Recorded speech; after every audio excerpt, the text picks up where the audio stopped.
Hello viewers, দেখতে পাচ্ছেন কত বড় গুক্কু সাপ। আজকে অটো নিয়ে যাওয়ার সময় এইটা পেলাম, দেখলাম অনেকে মারতেছে, তো আমি যে ভিডিও শুরু করে দিলাম।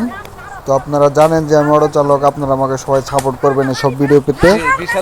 দেখেন এই যে এটা মানে আপনার একটা জাল দিয়ে বেড়া দিয়া ছিল, তো এই জালের উপর দিয়ে মানে ওই দিক দিয়ে যাওয়ার সময় জালের মধ্যে আটকা পড়ে গেছে। অতিরিক্ত কি গরম এর মধ্যে মনে করেন যে এটা এসে আটকে গেছে অনেক বড় কুকুর সাপ। তো কপাল ভালো রকমের কামড় দেয় নাই। এটা আপনার বাড়ির উঠানের মধ্যে ছিল। তো একজন বাড়ির উঠানে নামার সময় সাপটাকে দেখে চিল্লান দিছে। তো আমরা সবাই গেছি যে দেখি যে এই সাপ পেঁচে রয়েছে, দৌড় দিয়ে পেঁচে গেছে। তো তারপরে যে আমরা লাড়ি কুটা নিয়ে যাই এনে পিটানি শুরু করে দিছি।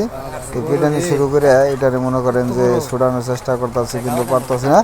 তো আপনারা যদি আমার ভিডিও ভালো লাগে অবশ্যই আপনারা আমাকে সাপোর্টিং করবেন। আমি আপনাদের আরও এইসব ভিডিও দেবো, অনেক ভিডিও। তো একজনের ভিডিওটা মানে তাড়াতাড়ি করবার যায় না, মনে করেন যে উল্টো হয়ে গেছে ভিডিওটা। তো যাই হোক, পরবর্তীতে সোজা করে ভিডিও দেওয়ার চেষ্টা করবো। তো আপনারা সবাই ভালো থাকবেন, ধন্যবাদ। আর সবাই আমাকে সাপোর্ট করবেন। আসসালামু আলাইকুম।